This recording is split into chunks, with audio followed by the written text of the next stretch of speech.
लिए कोशिश करेंगे, अपने परिवार के लिए कोशिश करेंगे।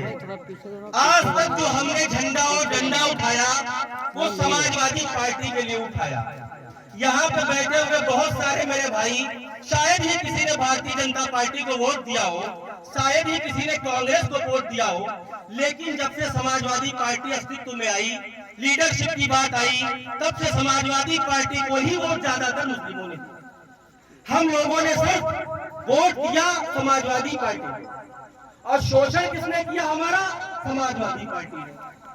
आज जब कहीं हम वोट मांगे जाते हैं, आज हम आपके दयार में आए हैं, तो लोग क्या कह रहे हैं? कुछ लोगों के मन में बात चल रही है, आ गए आईएमएल, आ गए वोट काटने वाले, आ गए सपा को हराने वाले, आ गए बीजेपी को जिताने वाले। लोगों के दिल में ये बातें चल रही। लोग बोलते हैं कि ये आईएम जो है वो भी पार्टी है, भारतीय जनता पार्टी से जुड़ी हुई है, और अगर नहीं जुड़ी है तो मुकदमा काहे नहीं लिखा जा रहा है? सदुद्दीन का मुकदमा क्यों नहीं हो रहा है आईएम के लोगों पर? तो आपको बताएं, कहीं न कहीं से भारतीय जनता पार्टी का फायदा है, ये बात मैं मान रहा हूं, इसीलिए वो मुकदमा नहीं लिख रहे हैं। लेकिन ऐसा भी नहीं है कि कानून के दायरे से हटकर कोई बात की जा रही है। जो बात करते हैं लीडर हमारे, चाहे वो अकबरुद्दीन हो, चाहे वो असदुद्दीन हो, चाहे वो ताहिर सिद्दीकी साहब हो, चाहे वो शौकत अली साहब हो, चाहे हमारे सदर साहब हो, हम लोग एक दायरे में रहते हैं। ऐसे मुकदमा लिखना आसान नहीं है। हाँ, बात हो रही थी समाजवादी पार्टी, तो समाजवादी पार्टी की बात करें, जिसका आज तक हम लोगों ने झंडा और डंडा उठाया, जिसके लिए लाठियां खाई, जिसके लिए हमारे वालिदैन ने कुर्बानियां दी, डंडे खाए, आज वो पार्टी मुसलमानों के लिए बोलने को तैयार है। हमारे लिए कोई बोलने वाला नहीं। आपको बता दें कि जो मुसलमान समाजवादी पार्टी को अपना हितैषी समझ रहा है, तो याद करिए मुजफ्फरनगर दंगा 2013 में हुआ था। समाजवादी पार्टी की सरकार थी, सफाई महोत्सव चल रहा था, मुसलमान दर बदर हो रहा था, 40,000 लोग अपने घरों से बाहर निकाल दिए गए। आज भी उनके पास घर नहीं है, आज भी उनके पास रहने को जगह नहीं है, लेकिन सफाई महोत्सव में माधुरी दीक्षित और सलमान खान डांस कर रहे हैं। सरकार किसकी थी? समाजवादी पार्टी की। मारा कौन जा रहा था? मुसलमान। सफाई महोत्सव कौन करवा रहा था? अखिलेश यादव, मुलायम सिंह यादव, जो सपा के हितैषी थे। आप आज मॉब लिंचिंग की बात करते हैं, जैसे हमारे हमसे पहले आए आशु भाई ने बताया, मॉब लिंचिंग की कई घटनाएं हुई, अजय भाई ने बताया। तो आपको बता दें, ठीक से ये आंकड़े अभी तक सरकार ने घोषित नहीं किए हैं, लेकिन 2019 तक बात की जाए तो यूपी के अंदर 46 से ज्यादा मॉब लिंचिंग की घटनाएं हो गई। मॉब लिंचिंग समझ रहे हैं आप लोग? मॉब लिंचिंग का मतलब है कि किसी एक आदमी को भीड़ द्वारा मार दिया जाए, 2 लोगों को भीड़ द्वारा मार दिया जाए, 5 लोगों के द्वारा, 10 लोगों के द्वारा मार दिया जाए, इसको कहते हैं मॉब लिंचिंग। मॉब लिंचिंग की सबसे पहली अगर घटना घटी थी तो दादरी में मारा गया था 1 लाख को। घटना 2015 में हुई थी, अखिलेश यादव की सरकार थी, कोई कानून नहीं बना। आज वो कहते हैं मॉब लिंचिंग के खिलाफ कानून होना चाहिए। तो कल क्यों कानून नहीं बने?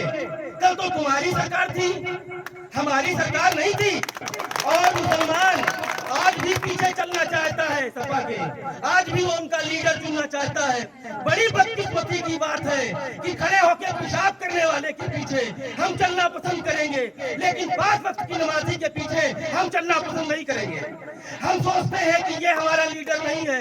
मुसलमान रास्ता देख रहा है। दिल्ली के अंदर जब एक इंसान को नमाज पढ़ते वक्त मारा गया, उसके लात मारी गई, उस पर भी अखिलेश यादव नहीं बोले। मुसलमान खामोश है। मुसलमान सोच रहा है कि असदुद्दीन ओवैसी की जगह अब यहाँ पर सलाउद्दीन अय्यूबी आए तो मैं उसके पीछे चलूं। इंसान सोच रहा है उमर बिन खत्ताब है तो मैं उनकी इताअत करूं, मैं उनका अपना रहबर मानूं।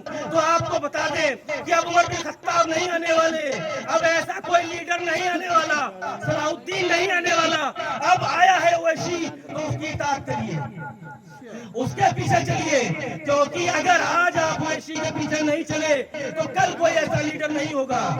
बात हो रही थी 80 और 20 की, बात हो रही थी चुनाव की।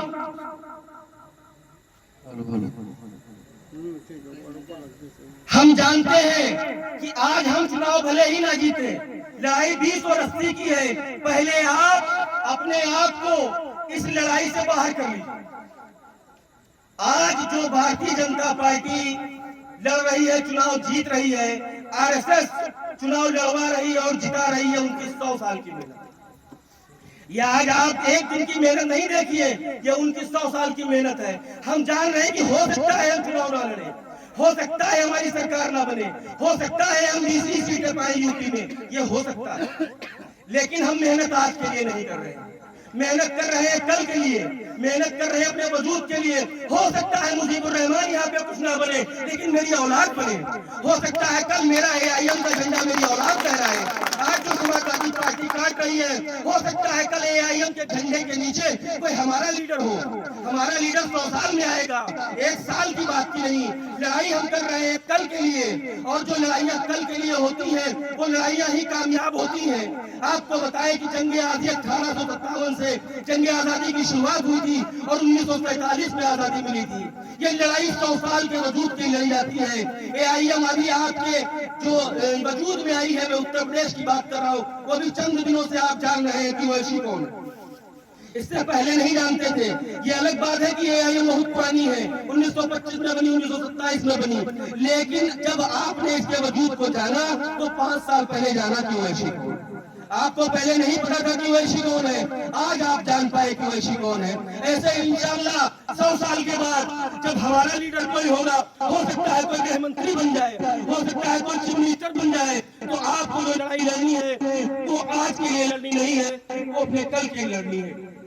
यहाँ पे बोलने को तो बहुत कुछ है मेरे भाई, और बोले तो इंशाअल्लाह तो बहुत बोलेंगे, लेकिन बात यह है कि फेरिस्त में बहुत लोग हैं और वक्त भी बहुत कम है। इंशाअल्लाह कभी मौका मिलेगा तो आपके दयार में आएंगे और बहुत कुछ बोलना होगा। बस कहना इतना है कि यहाँ पे ये बात भूल मत जाइएगा, जाइए घर और अपने बच्चों से बताइएगा कि अगर मैं जिंदा ना रहूं तो तुम AIM का दामन मत छोड़ना, असदुद्दीन नहीं तो उनके बेटे का दामन पकड़ना, वो ना हो तो कोई जो उनकी पार्टी का हो उसके लिए झंडा उठाना, अपने लिए हक के लिए लड़ाई लड़ना, अपनी कौम के लिए लड़ाई लड़ना। इंशाअल्लाह जब लड़ाई आज होगी तो कल जीतेंगे। अस्सलाम वालेकुम।